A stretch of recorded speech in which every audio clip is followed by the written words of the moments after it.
माला जप। ए रामू दूध ले ले, दूध बारो आओ। ए बहू बस सब्जी चली जल न जाए। जप रही है माला 25 बार रामू टोको, 50 बार बिड़नी टोको। जब भजन से मत ही का मतलब ही माला धरी घूम ही रही है।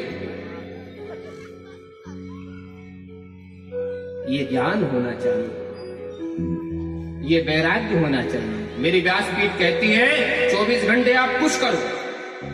वैसे तो नियम बताए हैं कि 24 घंटे में हाँ 6 चुको 24, 6 घंटे भगवान के भजन के लिए, 6 घंटे दुकान या कमाने के लिए, 6 घंटे परिवार के लिए और 6 घंटे सोने के लिए। शास्त्र ऐसा कहता है। बोले महाराज जी पैसे कमाने में जो 6 घंटा तो बहुत ही कम, सोने के तो जैसे तैसे हम कर ले हैं, परिवार के साथ में भी जैसे तैसे निकाल ले हैं 6 घंटा, लेकिन जो कमावे के मध्य तो 6 घंटा कम। तो बोले एक काम करो, वे भजन वारे में से कम करो। भगवान ने कही चलो 4 भागों में नहीं बांटो तो 3 में बांट लो। 4 में ज्यादा हो रहा है, 3 में बांटो। बोले 8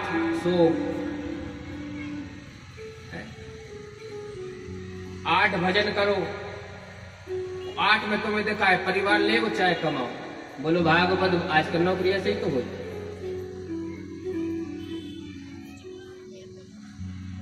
ये नियम किसी प्रकार के, लेकिन मेरी भागवत पीठ कहती है आप 24 घंटे में से 3.5 घंटे कुछ करो। ईमानदारी से केवल आधा घंटा उस परमात्मा के लिए निकाल लोगे तो बाकी 3.5 घंटे में आपके जीवन में कभी कोई संकट नहीं आ सकता। ये मेरी व्यासपीठ करे। बोले भागवत भगवान, लेकिन निकालना आधे ईमानदारी से। ओम जय जगदीश हरे। ए भैया स्वामी जय जगदीश, ये वाला जय जगदीश माने जय जगदीश।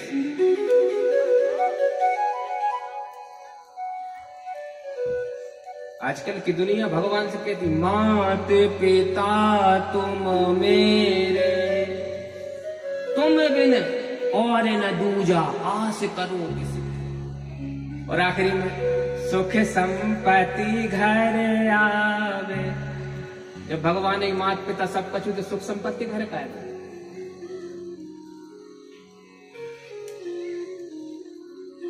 भगवान की आरती बोले और आखिरी में के सुख संपत्ति कष्ट मिटे तन का। स्वामी जय जगदीश। 3.5 घंटे कुछ करो, केवल आधा घंटा ईमानदारी से भगवान के लिए दो। वो आपके 3.5 घंटों में जीवन भर का उम्र कभी कोई कष्ट नहीं आ सकता। ये भगवान कहते हैं जो तू आवे एक पग में आबो पग 60। तू एक पैर तो मेरी तरफ चल, लेकिन हमसे कोई नहीं बनता।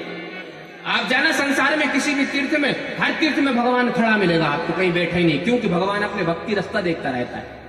भगवान कह रहे हैं जो तू आवे एक पग मैं आबू पग 60। तू मेरी ओर एक कदम बढ़ाता मैं 7 पैर बढ़ाता हूँ, 7 कदम तेरी ओर चलता हूँ। और जो तू कर लो ठाट है तो मैं लोहे की राट। लेकिन तू एक कदम भी नहीं बढ़ाए तो अपनी कौन सी होती। अच्छा पैर दिया, अच्छा परिवार दिया, अच्छा घर दिया, अच्छे बच्चे दिए, अच्छे हाथ दिए, नाक दिए, आंख दिए, कान दिए, इसके बाद भी इनका सदुपयोग नहीं कर रहा है।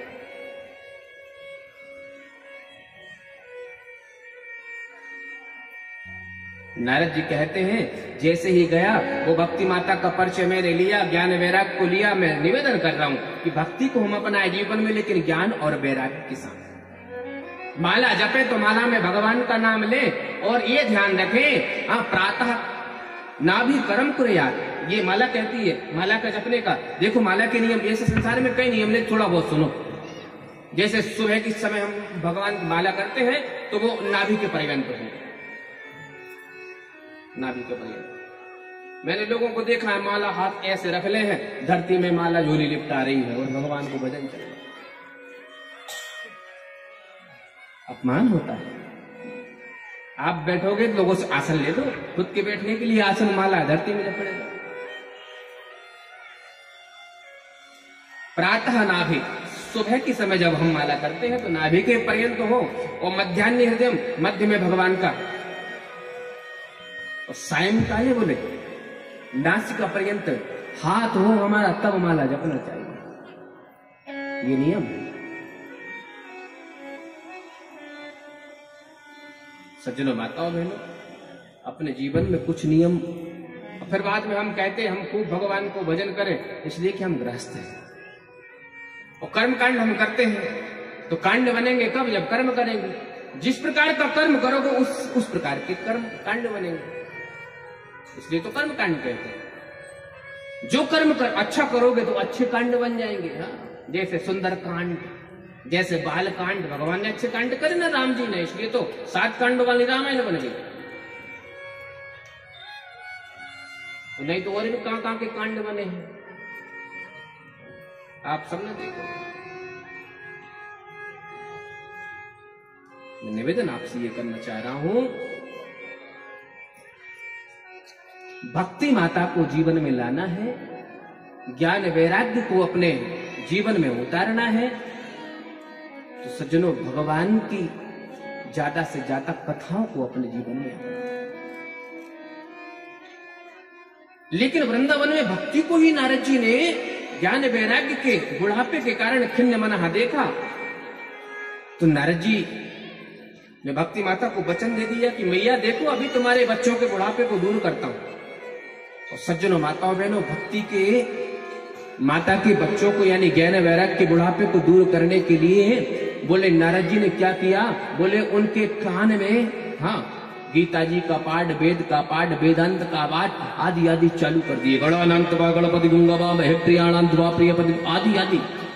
जब तक नारद जी उनके कान में कहते हैं, वो अचेत अवस्था से चेतन अवस्था में, युवा अवस्था में आ जाते हैं। और जैसे नारद जी का मुख बंद, वैसे ही वो फिर लेट जाते। नारद जी को चिंता हुई, बोले ये ज्ञान और वैराग्य को हुआ क्या? वेद वेदांत हो सस्यो गीता पाठे मुहुर्मुहु, गीता के पाठ से, वेद से, वेदांत से इनको बोले इनका बुढ़ापा दूर नहीं हो रहा, इनकी मूर्छा दूर नहीं हो रही, ये क्या हो गया है? तब जाकर आकाशवाणी हुई, हे नारद, यदि भक्ति माता के पुत्र ज्ञान और वैराग्य के बुढ़ापा को दूर करना है तो सत्कर्म करो, सत्कर्म। बोलो भागवत भगवान की जय। सत्कर्म सूचको नूनम। अरे भैया, ये सत्कर्म क्या? आकाशवाणी ने बता दिया। बोले हाँ, इनका ये मर्ज है, इनके बुढ़ापे को दूर करना है तो सत्कर्म करो।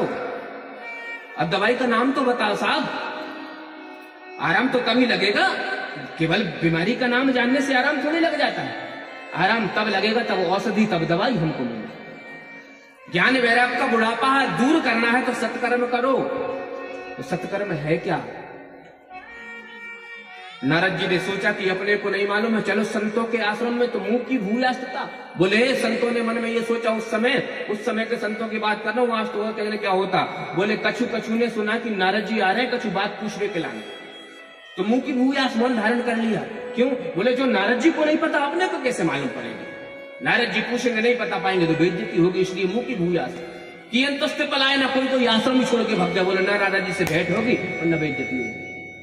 नारद जी ने देखा कि दुनिया के लोगों का हाल ये है, बोले सत्कर्म की कोई नहीं बता पा रहा है, तो भगवान चल दिए सीधे बद्री विशाल। बोले बद्री विशाल में चलेंगे। और नर नारायण भगवान आज भी, बद्रीनाथ आप लोग जाते हो ना, भगवान का साक्षात दर्शन होता है, वहां तपस्या करेंगे। स्वयं भगवान बद्री नारायण से, लक्ष्मी नारायण से पूछेंगे। इसलिए नारद जी इधर से दौड़कर जा रहे थे, उधर से चारों कुमार आ रहे थे। बोले इसलिए इनकी भेंट हो गई। नारद जी डंडे के समान उनके चरणों में साष्टांग दंडवत, उन ऋषि से कैसे कहने लगे कि माता सत्कर्म सूचको। बोले वो सत्कर्म कौन सी सूचना दे रहा है? उन कुमारों ने कहा कि नारद जी आप जैसा डॉक्टर यदि बीमार पड़ गया तो ये सामान्य लोगों का, मरीजों का क्या होगा? आप तो दुनिया को हंसाने वाले हो महाराज, आप स्वयं चिंता में हो, और इतनी बड़ी बात थोड़ी है सत्कर्म। सुनो नारद जी, सत्कर्म सूचको नूनम ज्ञान यज्ञास्मतो बुधई। अरे सत्कर्म, वो आकाशवाणी का सत्कर्म जिसको सूचना के लिए कह रही, वो कोई औच नहीं, कोई और नहीं। बोले ज्ञान यज्ञ, सप्ताह यज्ञ। बोले सप्ताह यज्ञ मतलब? बोले श्रीमद भागवत हलापा सात गीता सुकाद। वो श्रीमद् भागवत महापुराण की सप्ताह विधि से जो कथा है, यदि उस कथा को सप्ताह विधि से किया जाए तो ध्यान दीजिएगा सज्जनों माताओं में ने क्या बोले, ज्ञान और वैराग्य यानी भक्ति माता के पुत्रों की अचेतन अवस्था जाकर के उनको पुत्र प्राप्ति होती है। नारद जी ने शंका व्यक्त की है, लोगों को शंका होती है। 18 पुराणों की रचना वेद व्यास जी ने करी, लेकिन मन संतुष्ट नहीं हुआ। नारद जी ने जाके तब भी समझाया। खुद नारद जी ने समझाया था। शरद कुमार जी कह रहे हैं कि नारद जी कह रहे हैं कि आपने ही खुद 17 पुराणों की रचना करने के बाद मन संतुष्ट नहीं हुआ तो 18वां श्रीमद् भागवत महापुराण, क्योंकि भागवत ऐसे ही नहीं है, स्वयं भगवान की मुख से निषिद्ध वाणी है। भगवान से ब्रह्मा जी ने, ब्रह्मा जी से नारद जी ने, नारद जी से वेद व्यास जी ने, वेद व्यास जी सुखदेव जी ने, सुखदेव जी के माध्यम से राजा परीक्षित के माध्यम से जन जन में भागवत का प्रचार प्रसार हुआ। सनत कुमार कहते हैं कि माना आप कह रहे हैं कि गीता का पाठ किया, वेद का पाठ किया, वेदांत का पाठ किया, जिससे उनको बोले बुढ़ापा दूर नहीं हुआ, जिससे उनको शक्ति नहीं मिली, जिससे उनको सामर्थ्य नहीं आया, तो केवल भागवत से क्या होगा। शरद कुमार कहते हैं मानता हूं मैं, वेद अपने स्थान पर है, लेकिन मान लीजिए वेद एक बड़ा वृक्ष है, तो वृक्ष की टहनियां या पत्ते खाने से वो स्वाद नहीं मिलता जो वृक्ष के फलों में रसीला रस चूसने से मिलता है। वेद वास्तव में वृक्ष है। वेद की महिमा अपने आप में अनंत है, क्योंकि वेद में भगवान का गुणानुवाद है। उस वेद का पका हुआ फल ही भागवत है, इसमें न गुठली है न छिलका है। और सज्जनों माताओं बहनों, मैंने ये कई बार सुना है, आपने भी पढ़ा होगा कि निर्मल मन जन सो मोई पावा, मोई कपट चल छिद्र न भावा। सुनिए इसके विषय में। मैया रात की कढ़ैया जली भुनी रखी हुई, जो होटलों वालों कढ़ैया कोई ने देखी नहीं देखी, देखी कोई नहीं देखी, हमने सुनी। अब उसमें वो कीट जमू रहे तो आप लोग कैसे निकालो, आप विधा पता है ना कैसे निकले। आजकल तो बिम चलो, बिम बिम बिम ही हो गई, बिम्बार पहले थोड़ी है। यदि कढ़ाई में ज्यादा बल लग जाए, कढ़ाई ज्यादा तेल आदि से अच्छी हो जाए, तो पहले माता क्या करती थी, बोले चूल्हे में नीचे अग्नि जलाती थी, और अग्नि जलाने पर उस कढ़ाई को रख देती, उस कढ़ाई को रखने के बाद उसमें जल डाल देती और मिट्टी डाल देती, जितनी गंदी रहती उतने तक उसमें जल डालती और कुछ मिट्टी डाल देती और नीचे से अग्नि जला देती, तो तेजो बारी मृदाम भागवत का पहला श्लोक कहता है। मुह्यन्ति सूर्या, बोले भागवत भगवान। सज्जनों माताओं बहनों, श्रीमद् भागवत महापुराणांतर्गत जन्माद्य से यतोन्वयादि तर्तश्चार्थीष्व विद्या सुराट तेने ब्रह्म हृदय आदि कवि मुह्यन्ति सूर्या। बोले तेजो बारी मृदाम, ये तेजो बारी और मृद ये क्या है, बोले ये बोई बारी और ये मृद। बोले सत्संग रूपी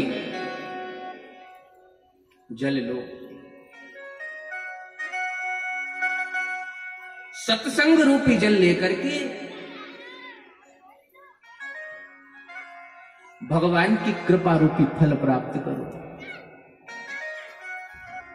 और जो सत्संग देने वाले हैं यानी संत पुरुष है, उनके चरणों की रज ही मृद। तो तेने बारी मृदाम, यदि मन को निर्मल बनाना है इन कथाओं से जोड़। नारद जी और कुछ नहीं, वो पका हुआ फल यानी श्रीमद् भागवत हलाप हवन भागवत भगवान। और भागवत जी जब आत्मदेव जी को सुनाई, क्योंकि आत्मदेव जी गृहस्थी से परेशान थे, पड़ोसियों से परेशान थे, पुत्र उत्पन्न नहीं हुआ तो पड़ोसियों ने कहना चालू कर दिया, वन में चले गए, वन में जाकर के फल मिला। ध्यान रखिए, पत्नी का नाम धुंधकारी, धुंधली देवी। ये धुंधकारी और कोई नहीं साहब, तुंग भद्रा तटे पूर्वम भूत पत्तन उत्तमम। ध्यान से सुनिएगा इसको। तुंग भद्रा, भद्र यानी श्रेष्ठ, तुंग यानी शरीर,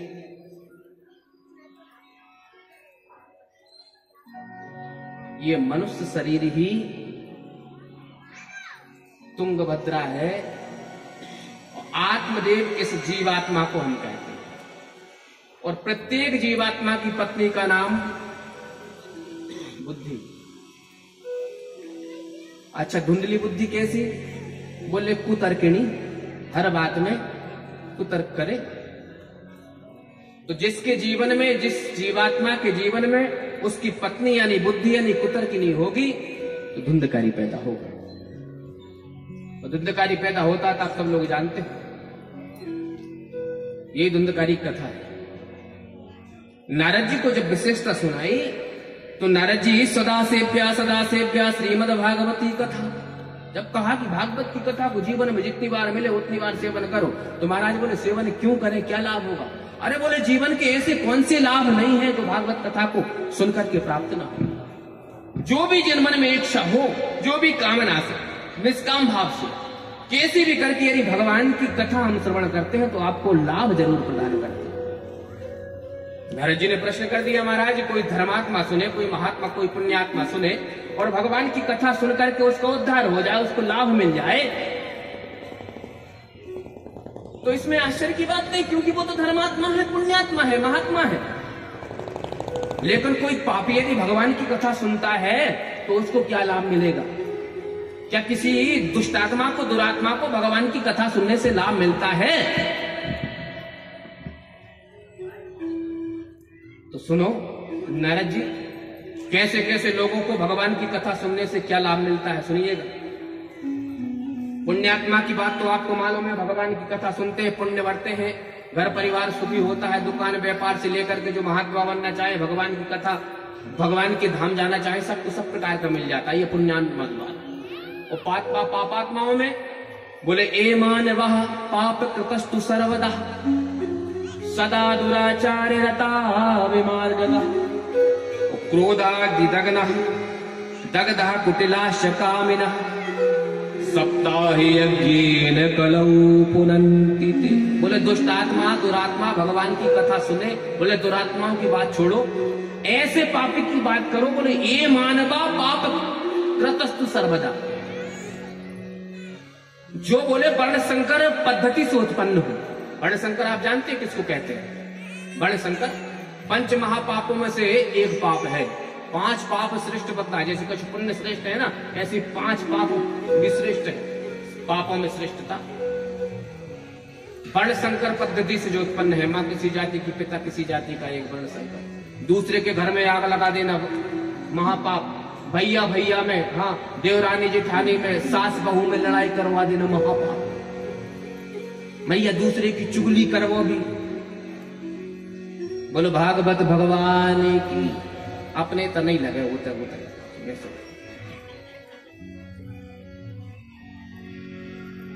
मैं निवेदन आपसे ये कर रहा हूं, ए मानवः पाप कृतस्तु सर्वदा सदा दुराचार्य रता विमार्गतः।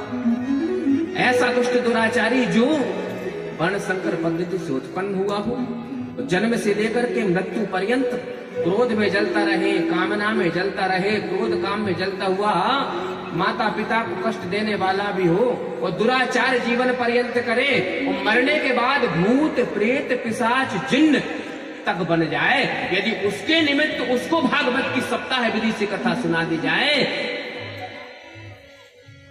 तो सप्ताह यज्ञेन कलौ पुनन्ति ते। ऐसा दुष्टात्मा जिन्न भूत प्रेत बना वो जीवात्मा तरण तारण हो जाता, वो पुनन्ति बोले कुलीन हो जाए। ये भागवत की महिमा। बोले महाराज कछु ज्यादा नहीं है क्या? कछु प्रमाण है, तब प्रमाण बताया। बोले धुंधकारी का महादृष्टांत उत्पन्न हुआ है, पिताजी को इतना कष्ट दिया कि पिताजी घर छोड़कर वन में चले गए।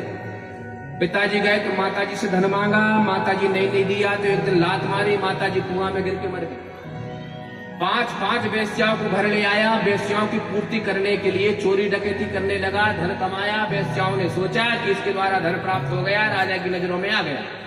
किसी दिन ये हमको भी इसकी संगति के कारण, क्योंकि दुष्ट की संगति दुष्टता कराती, चोर का साथ देना पुलिस की नजर में अपन भी चोर बनना है। तो राजा कभी पकड़ के अपने को भी दंड देगा, इसलिए उन 5 वेश्याओं ने घर में सोते समय धुंधकारी की गर्दन खटिया से बांधी, हाथ पांव खटिया से बांधे और तब कांगार समूह नहीं मरो तो जलती हुई लूगरा, जलती लकड़ी लुहरी मुंह में डाल जो व्यक्ति ऐसा बना हो, मरा हो, और मरने के बाद जिसको उसी के घर में गड्ढा खोद करके गाड़ दिया जाए, जिसका ना कोई संस्कार हुआ हो, वो आदमी मरने के बाद भूत प्रेत पिशाच जिन्न नहीं बनेगा तो क्या बनेगा? भागवताकार कह रहे हैं ऐसे धुंधकारी को गोकर्ण जी महाराज ने साप्ताहिक विधि से भागवत की कथा सुनाई। जब भागवत की कथा सुनाई तो दिव्य रूप धरो जाता तुलसी दाम मंडिता, भगवान के चार पार्षद आए और धुंधकारी दिव्य रूप में प्रकट हो गया। अब वो एक बांस के उसमें बैठा हुआ था। ये सब कथा आप लोग जानते हैं, मैं भागवत की महिमा बता रहा हूं आपको। क्योंकि जब धुंधकारी प्रेत बना और गोकर्ण जी तीर्थाटन से वापस आए तो आत्मदेव जी के घर में बैठे जल में हाथ किए संकल्प रात्रि के समय कर रहे थे।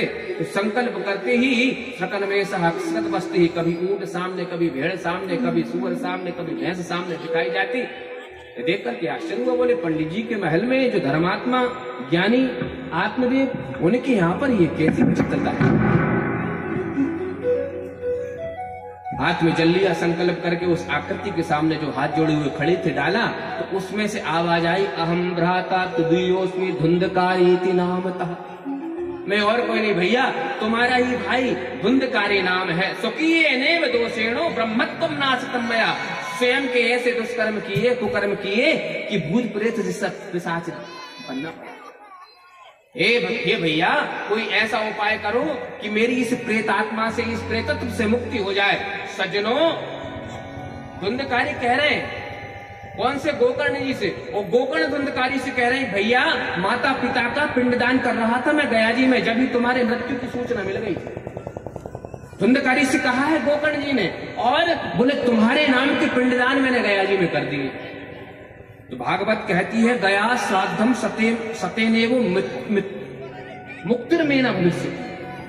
धुंधकारी ने कहा है भागवत जी, गया श्राद्धम सतेनापि मुक्तिर्मेना भविष्यति। यदि मेरे नाम का एक नहीं 100 पिंड भी गया जी में कर देते तो मेरी मुक्ति होने वाली नहीं। तो सुन ले भैया, गया जी में पिंडदान यदि 100 कर दे, मैया मोड़ा मोड़ी खुदाई के पिंडदानों की व्यवस्था खुदाई करके चलो, तई भली भली है। ले भागवत जी प्रमाण है। गोकर्ण से कह रहे हैं, गोकर्ण जी ने कहा मैंने तुम्हारे नाम का पिंडदान किया, लेकिन कह रहे हैं कि गया श्राद्धम सत्यनापि। कौन? मुक्तिर्मेना भविष्यति।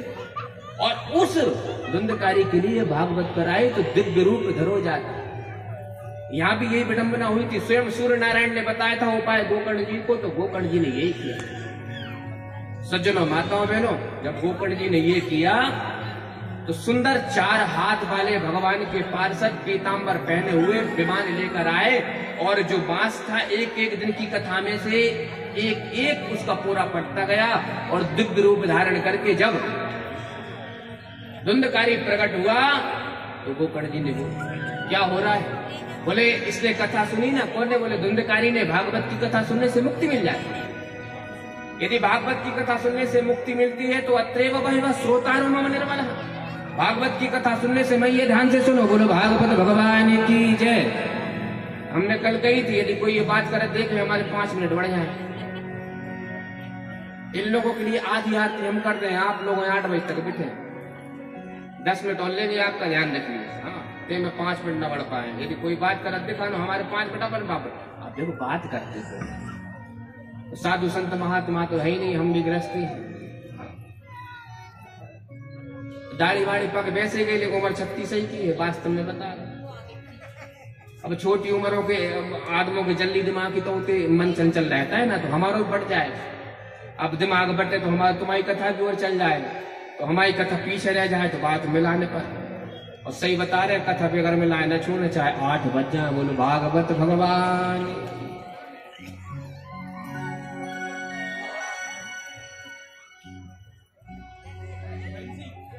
जब सूर्य नारायण भगवान से गोकर्ण जी को मालूम पड़ा तो गोकर्ण जी ने कथा करी, और कथा करी तो बांस के एक एक ग्रंथि को चीरते हुए धुंधकारी का उद्धार जब हुआ। धुंधकारी विमान में बैठा और पूछा क्या हो रहा है? बोले भागवत सुनी है, मुक्ति हो गई। बोले भागवत सुनने से मुक्ति हो जाती, स्वर्ग लोग जाते हैं। एक जगह पंडित जी कथा कह रहे थे, बोले आखिरी दिन है, सबने भागवत सुनी है, कल विमान आएगा, सब लोग कल जरूर आना। पंडाल में एक आदमी नहीं आओ। बोले भागवत भगवान कहूंगा पर बिठा लो, फिर मुक्ति होती नहीं। और वास्तव में भागवत श्रवण करने वाला सप्ताह विधि से श्रवण करता है, जो चाहे वो उसको मिलता है। मुक्ति चाहने वालों को मुक्ति मिलती है, भक्ति चाहने वाले को भक्ति मिलती है, भुक्ति चाहने को वाले को भुक्ति मिलती है। ये भागवत की ऐसी महिमा है, इसलिए प्रेम से बोलिए भागवत भगवान। गोकर्ण का जब उद्धार, गोकर्ण ने जब पूछा तो बोल दिए। अब सुनने की विधि थी, इसलिए सुनने की विधि आपको मालूम है, एक श्रोता आदि आदि, इसलिए मुक्ति हो गई। ऐसी भागवत कथा है। और यही भागवत की कथा जब राजा परीक्षित को सप्त दिवस में तक्षक नाम के सर्प के डसने से एक ऋषि कुमार के श्रृंगी नाम के ऋषि समीक मुनि के पुत्र के द्वारा जब सप्त दिवस में मृत्यु का श्राप लगा, तो सब कुछ छोड़ा और गंगा के किनारे चल दिए। क्यों? बोले गौरमुख नाम के शिष्य ने, उस समीक मुनि के शिष्य ने यह कह दिया था कि परीक्षित एक ब्राह्मण बालक ने बाप दे दिया कि आज से 7वें दिन तक्षक नाम का सर्प परीक्षित को डसेगा, जिससे परीक्षित की अकाल मृत्यु होगी। प्रश्न किया परीक्षित कौन है, तो थोड़ी सी महाभारत की कथा आप सब लोगों ने सुनी है। पांडवों का वंशज, पांडवों का वंशज है परीक्षित। सज्जनों, माताओं बहनों, जब पांडव लोग स्वर्गारोहण करने लगे थे तो परीक्षित को बिठाया राजगद्दी पर और स्वर्ग लोग